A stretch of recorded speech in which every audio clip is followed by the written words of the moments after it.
What if I told you that a single cup of coffee destroyed 3 people's lives in less than 10 minutes? What if I told you that a waitress being slammed face down on a table by police officers turned out to be the daughter of one of the richest men in America? And what if I told you that a 15-year-old girl with a trembling phone recorded every single second of it, and that video changed everything? This is not a made-up story. This is about Isabella Rodriguez. And before I tell you what happened that Tuesday morning in a small cafe, I need you to understand something.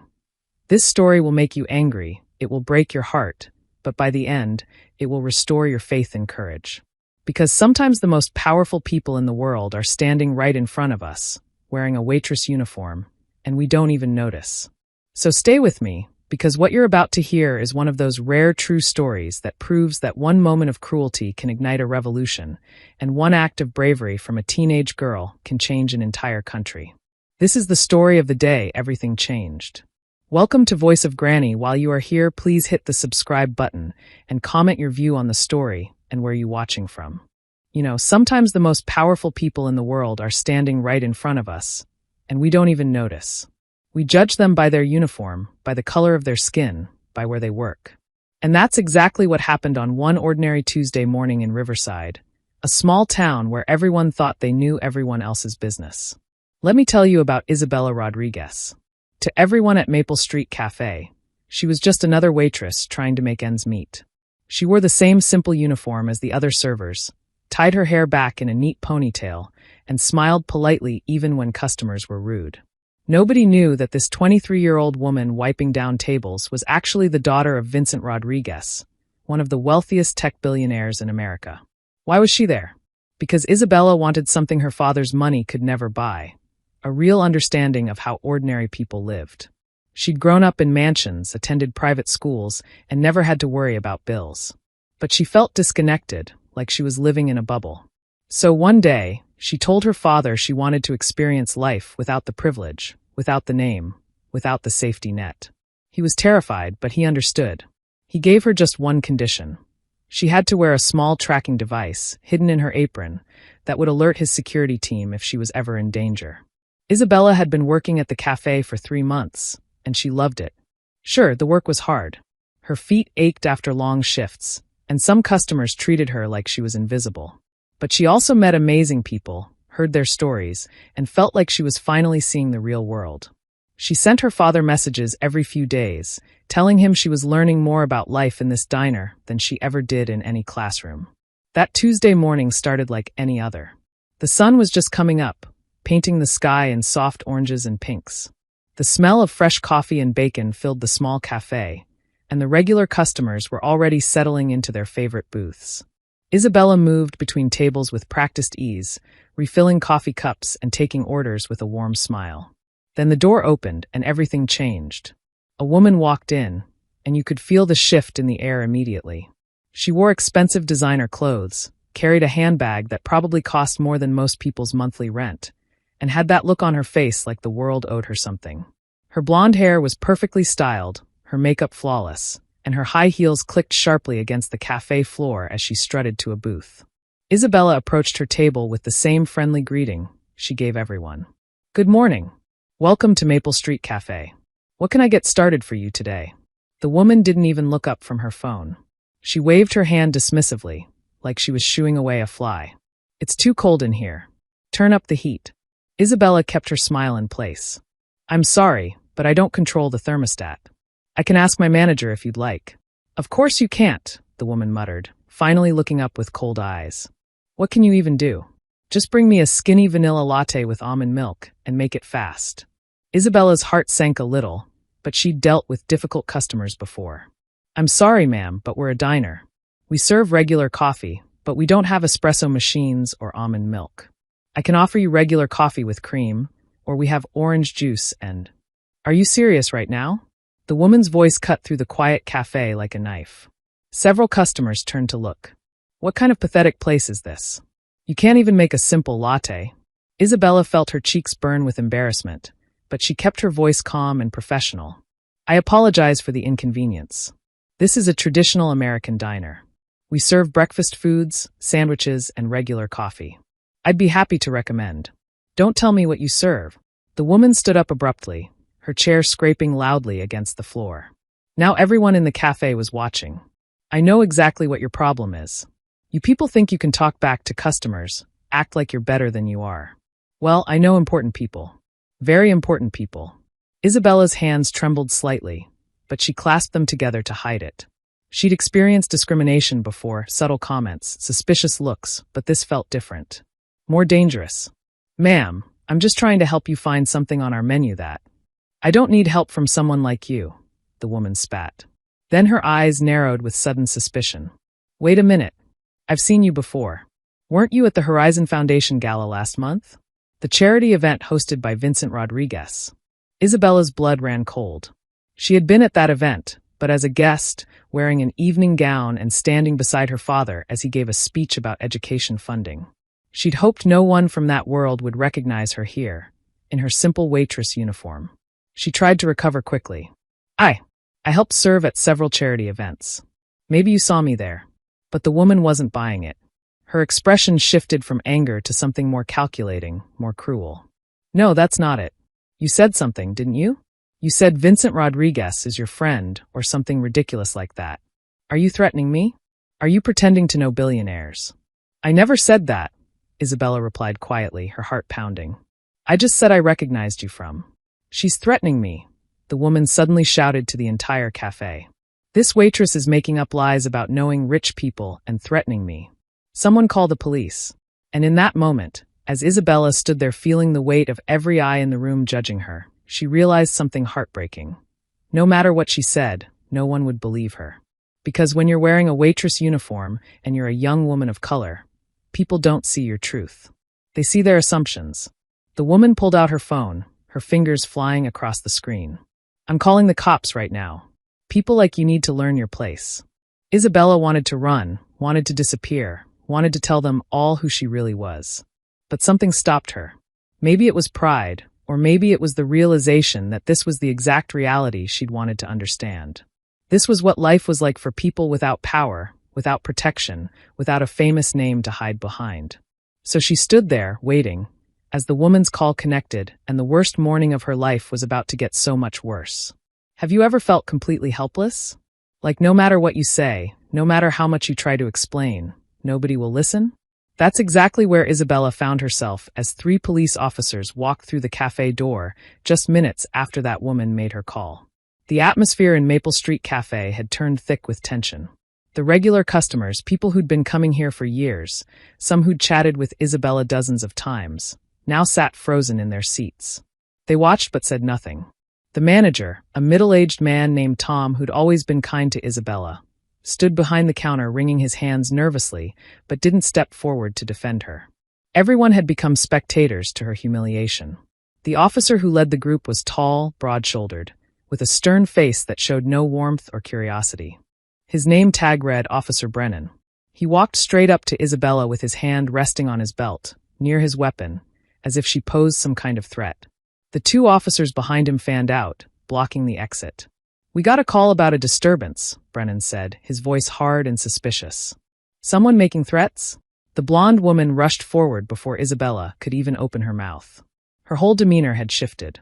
Now she was playing the victim, her voice shaking dramatically. Officer, thank God you're here. This waitress, she's been harassing me. She claimed to know Vincent Rodriguez, the billionaire, and said she would have him ruin my life. I felt threatened. I was scared for my safety. Isabella's mouth fell open in shock. That's not true at all. I never said anything like that. She asked if I'd seen her before, and I mentioned I'd worked at a charity event, that's all. I didn't threaten anyone.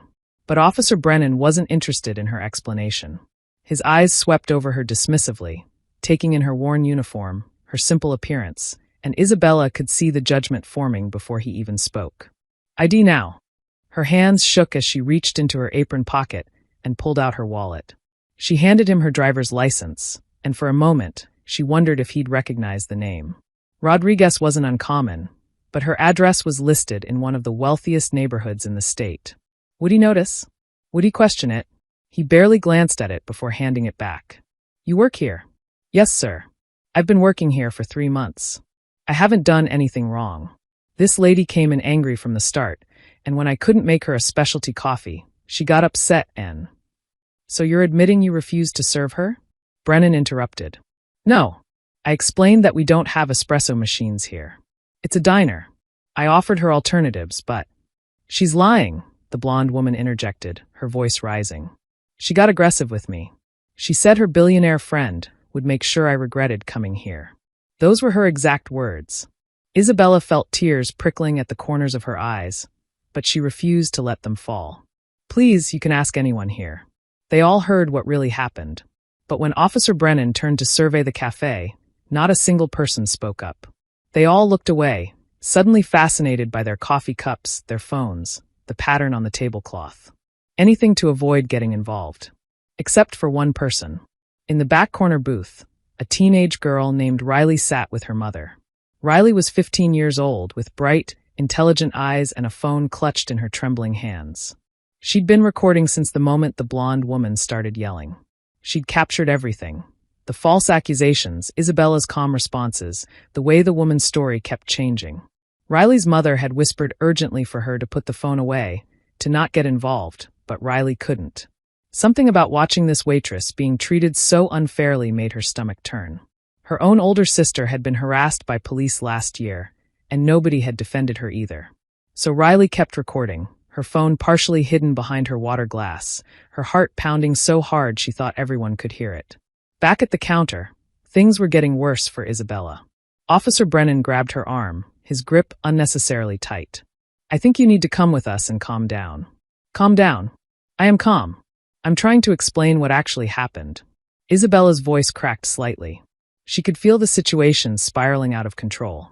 "Don't resist," Brennan warned, and suddenly he was pushing her toward the nearest table, bending her forward roughly. Isabella gasped as her ribs hit the edge of the table. Pain shot through her side. "Stop. You're hurting me. I haven't done anything." "She's resisting arrest," the blonde woman called out, as if she were narrating a sports game. "Did you see that? She tried to pull away." Isabella hadn't pulled away. She'd simply tried to protect herself from being slammed into the furniture. But the truth didn't seem to matter anymore. Officer Brennan pressed her face down against the cold table surface, and Isabella felt humiliation burn through her entire body. The other officers moved closer, surrounding her, making her feel small and powerless and afraid. "Please," she whispered, her cheek pressed painfully against the table. "My father, he's—" "Your father?" Brennan laughed cruelly. "What's your father going to do? Let me guess, he's friends with the mayor? He's a lawyer? Save your lies for someone who cares." Isabella felt something break inside her chest. Not her spirit, but her faith in the system, her faith that truth mattered, that justice existed for everyone equally. Because in this moment, she realized what millions of people already knew.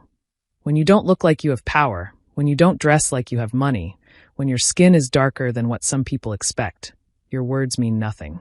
Your truth is invisible. The officers pulled out handcuffs, the metal cold against her wrists, and Isabella's mind raced to her father. She thought about the tracking device in her apron. Had it been activated? Would he know she was in trouble? Or would she be dragged to a police station, humiliated further, before anyone realized what had happened? The blonde woman stood nearby, arms crossed, a satisfied smirk on her face. "This is what happens when people forget their place," she said quietly, just loud enough for Isabella to hear. And in that moment, Isabella understood exactly what her father had always tried to protect her from. Not just physical danger, but the soul-crushing experience of being treated as less than human, simply because people assumed they knew who you were based on how you looked. But what nobody in that cafe knew, what the officers couldn't possibly imagine, was that Isabella's small tracking device had indeed activated the moment Officer Brennan first grabbed her arm. And 15 miles away, in a private office on the top floor of Rodriguez Technologies, alarms were blaring, security teams were mobilizing, and Vincent Rodriguez, one of the most powerful men in the country, was about to turn this small town upside down to reach his daughter. The storm was coming. They just didn't know it yet. Let me tell you what was happening in those crucial minutes while Isabella was being handcuffed in that small cafe, while customers looked away in shame, while a teenage girl named Riley kept her phone recording with shaking hands. 15 miles away, Vincent Rodriguez was in a board meeting discussing the launch of a new educational software platform.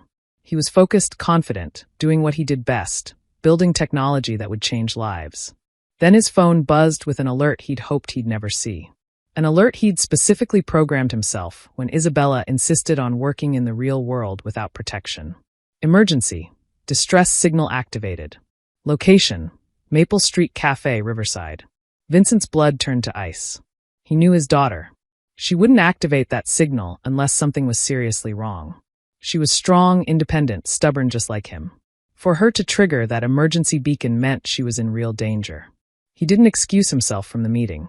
He didn't explain anything to the confused executives around the table. He simply stood up, grabbed his phone, and said one word to his assistant.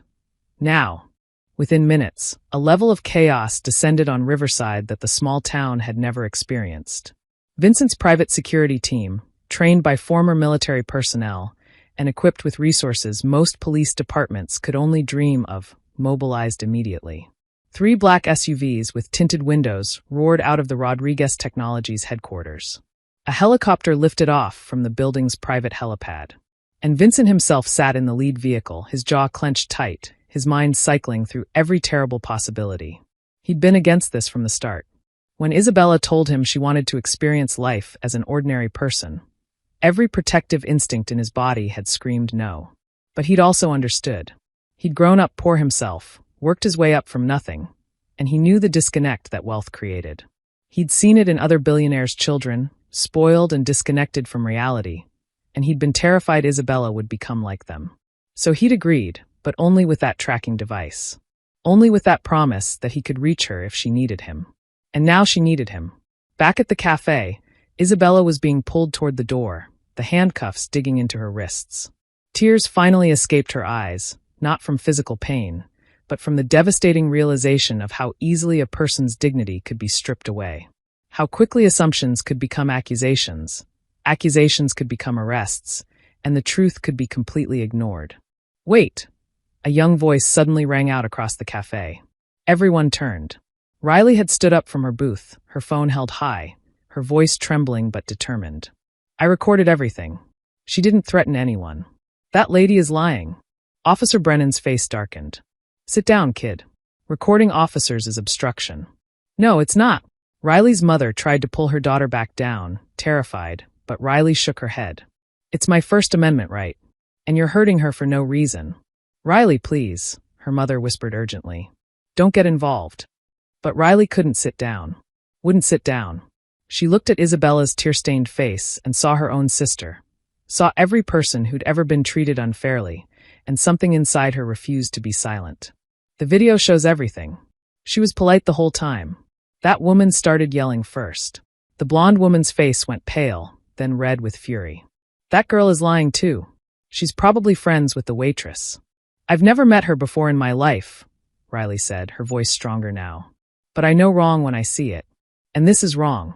For a moment, just a brief moment, Officer Brennan hesitated. Maybe it was the conviction in Riley's voice, or maybe it was the realization that a recording existed that could contradict their report. But before he could respond, before anyone could say another word, a sound filled the air that made everyone freeze. The deep, rhythmic thumping of helicopter blades. People rushed to the windows. Outside, the morning sky had darkened with the shadow of an approaching helicopter.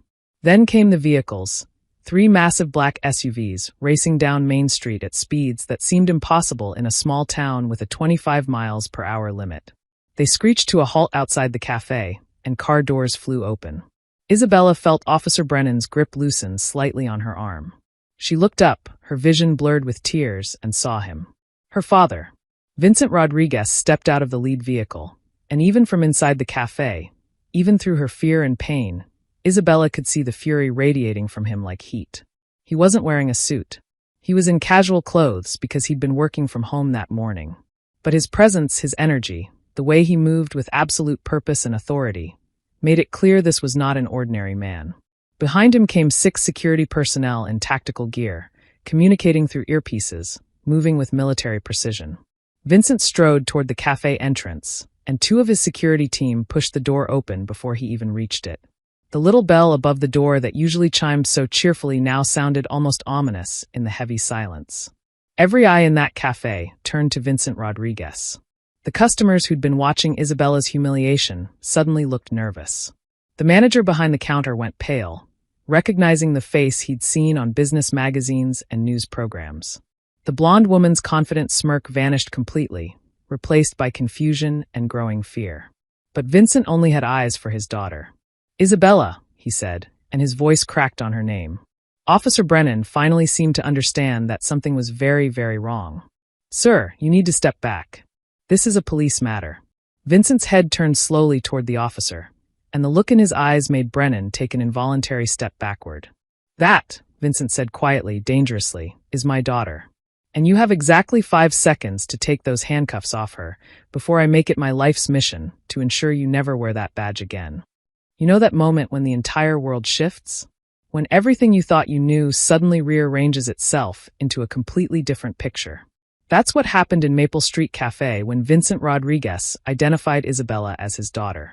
Officer Brennan's face went through a series of changes: confusion, disbelief, recognition, then absolute horror. His hands fumbled with the keys to the handcuffs, suddenly desperate to remove them from Isabella's wrists. "Sir, we didn't know. She never identified herself as." "She shouldn't have to," Vincent interrupted, his voice still that dangerously quiet tone that was somehow more frightening than shouting. He moved past the officer and gently, so gently, turned Isabella to face him. His hands checked her face where it had been pressed against the table, examined her wrists where the handcuffs had bitten into her skin, and his jaw clenched tighter with each mark he found. Isabella collapsed into her father's arms, finally allowing herself to break down completely. All the strength she'd been holding on to, all the dignity she'd tried to maintain, crumbled as she sobbed into his shoulder. "Dad, I didn't do anything. I was just trying to do my job, and she started yelling, and they wouldn't listen to me, and nobody believed me in." "Sure, I know, baby. I know. I'm here now. You're safe." Vincent held his daughter like she was the most precious thing in the world, because to him, she was. His eyes swept the cafe, taking in every detail, every face, memorizing everyone who'd stood by and watched his child be humiliated. The blonde woman had backed herself into a corner, her expensive handbag clutched to her chest like a shield. She was frantically scrolling through her phone, probably searching for information about Vincent Rodriguez, probably realizing with mounting horror exactly how powerful the man standing before her actually was. One of Vincent's security personnel approached him and spoke quietly. "Sir, we've contacted local authorities. The chief of police is on his way. We've also secured the cafe. No one leaves until we have statements from everyone." Vincent nodded. Then he looked at Officer Brennan, who was now sweating visibly. "I want your badge number. I want the names of every officer who responded to this call. And I want to know exactly what probable cause you had to assault my daughter." "Sir, we responded to a disturbance call. The woman said she'd been threatened. Did you investigate the claim? Did you ask for witnesses? Did you review any evidence before putting your hands on a young woman who was simply trying to do her job?" Brennan opened his mouth, then closed it. They all knew the answer. No investigation. No witnesses questioned. Just immediate belief in the word of a well-dressed white woman over a Hispanic waitress in a cheap uniform. "That's what I thought," Vincent said coldly. That's when Riley stepped forward again, her phone still in her hand. "Mr. Rodriguez? I recorded everything. From the beginning. Before the police even arrived." Vincent turned to the teenager, and his expression softened slightly. "You recorded it?" "Yes, sir. I have the whole thing. The lady yelling at your daughter, making up lies about being threatened, everything the officers did." Riley's voice wavered, but she held her ground. "Nobody else was doing anything to help, so I thought someone needed to show the truth." Vincent walked over to Riley and gently placed his hand on her shoulder. "What's your name?" "Riley, sir. Riley Chun." "Riley, you are incredibly brave. Do you know that? Braver than every adult in this room who chose to look away." He glanced meaningfully at the silent customers, and many of them had the decency to look ashamed. "Can you send me that video?" Riley nodded quickly. "Of course. Should I email it or?" "My assistant will give you the information." Vincent gestured to one of his team, who immediately approached Riley with a business card. Then Vincent raised his voice so everyone in the cafe could hear. "That video is going to be reviewed by my lawyers. It's going to be reviewed by federal investigators. And it's going to be released to the media because the world needs to see exactly how quickly justice fails when people make assumptions based on appearance." The blonde woman finally found her voice, though it came out shaky and desperate. I didn't know who she was. If I'd known she was your daughter, I never would have." Vincent's head snapped toward her so fast that she flinched. That's the problem right there. You're saying if you'd known she was my daughter, you would have treated her differently. But what about everyone else? What about every waitress, every service worker, every person you encounter who doesn't have a powerful father to protect them? Do they deserve to be treated like dirt because nobody will defend them? The woman's mouth opened and closed, but no sound came out. She had no answer because there was no good answer. Here's what's going to happen, Vincent continued, his voice carrying to every corner of the cafe. This incident is going to be investigated thoroughly. The officers involved will face review. This establishment will be examined for its failure to protect an employee. And you, he pointed at the blonde woman, will be identified in every news story about this. Your name, your face, your actions. Because people need to know what prejudice looks like, what cruelty looks like, what happens when someone abuses the police as a weapon against people they consider beneath them. Tom, the manager, finally found his voice. Mr. Rodriguez, sir, I'm so sorry. I should have stepped in. I should have defended Isabella. I was scared, Anne. You were scared. Vincent's voice dripped with contempt. My daughter was being assaulted by police officers, and you were scared? What exactly were you afraid of? Losing your job. Because you're about to lose it anyway for failing to protect your employee. Isabella stirred in her father's arms, pulling back slightly. Her face was blotchy from crying, her uniform wrinkled and stained, but her eyes held a new determination. Dad, wait. Everyone turned to look at her. I don't want this to just be about me, Isabella said, her voice hoarse but steady. I don't want people to care about what happened just because I'm your daughter. I want them to care because this happens every single day to people who don't have protection, who don't have power, who don't have anyone to call when things go wrong. Vincent's expression softened as he looked at his daughter, pride mixing with the anger still simmering in his chest. Then what do you want, sweetheart? Tell me what you want, and I'll make it happen. Isabella took a deep breath and looked around the cafe at all the faces watching her, waiting to see what the billionaire's daughter would demand. And what she said next would echo far beyond that small town, far beyond that moment. Isabella stood in the center of that cafe, surrounded by security personnel, police officers, terrified customers, and her powerful father, and she made a choice that would define not just her own story, but the stories of countless others. I want justice, she said clearly. But not just for me. I want every single person in this town, in this country, to understand what happened here today. Not because I'm Vincent Rodriguez's daughter, but because I'm a human being who deserved to be treated with dignity.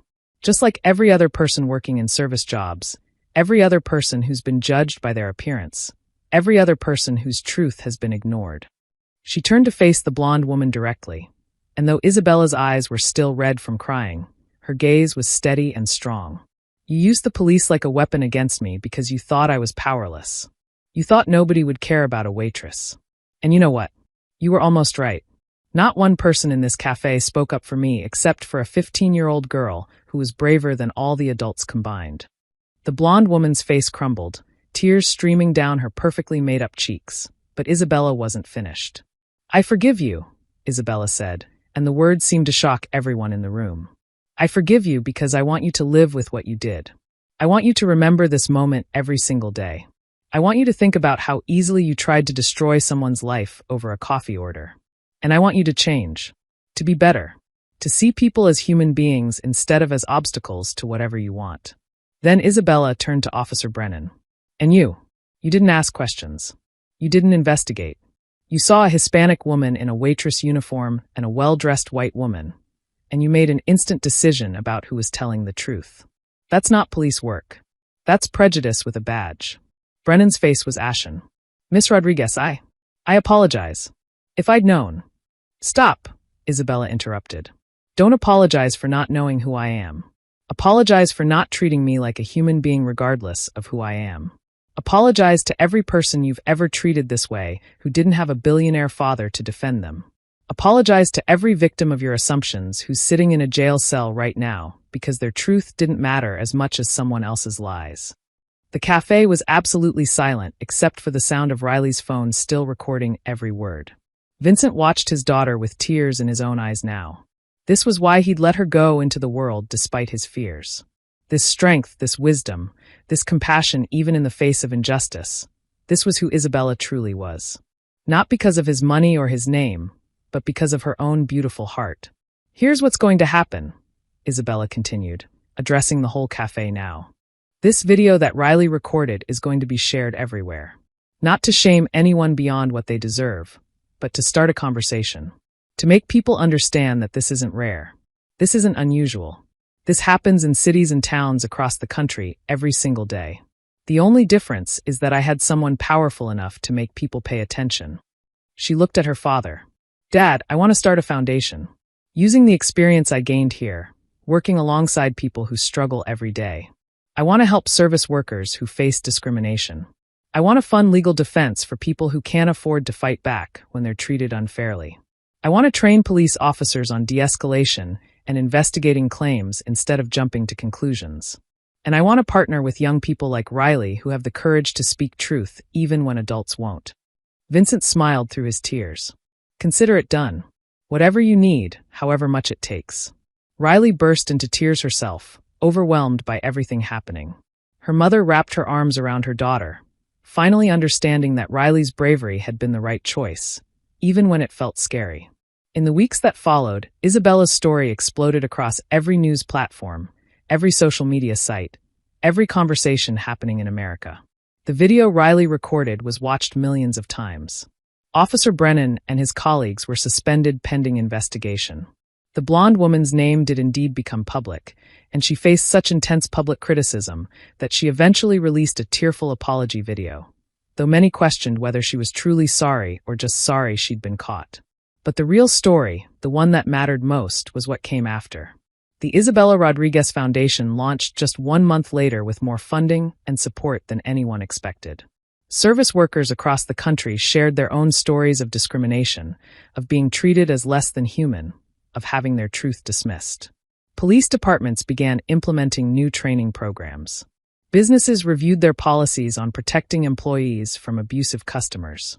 And Riley, the teenage girl who'd simply done the right thing when no one else would, she became a youth ambassador for the foundation, traveling to schools and community centers, encouraging other young people to speak up against injustice, to record the truth, to be brave even when adults around them chose silence. As for Isabella, she didn't return to the cafe. Not because of shame, but because her path had changed. She'd gotten what she wanted, a real understanding of how the world worked for people without power. And now she was using her privilege not to escape that reality, but to change it. 6 months after that terrible morning, Isabella stood on a stage at a national conference on social justice, facing thousands of people, and she told her story one more time. But she ended it differently than anyone expected. That day in the cafe was the worst and best day of my life, she said. It was the worst because I experienced firsthand how quickly human dignity can be stolen. But it was the best because it showed me my purpose. I'm not just Vincent Rodriguez's daughter. I'm not just a former waitress. I'm someone who understands both worlds. And I'm going to spend the rest of my life building bridges between them, making sure that what happened to me never happens to anyone else if I can help it. The audience rose in thunderous applause. And somewhere in that crowd, Riley sat with her mother, recording on her phone once again, but this time capturing hope instead of injustice, courage instead of cruelty, and the beautiful truth that sometimes the most powerful revolutions start with the smallest acts of bravery. Because in the end, it wasn't wealth that changed everything. It wasn't power or influence or fame. It was one girl's determination to be treated with dignity, and another girl's courage to show the world what really happened when dignity was denied. That's what changed everything. And that's a story worth remembering.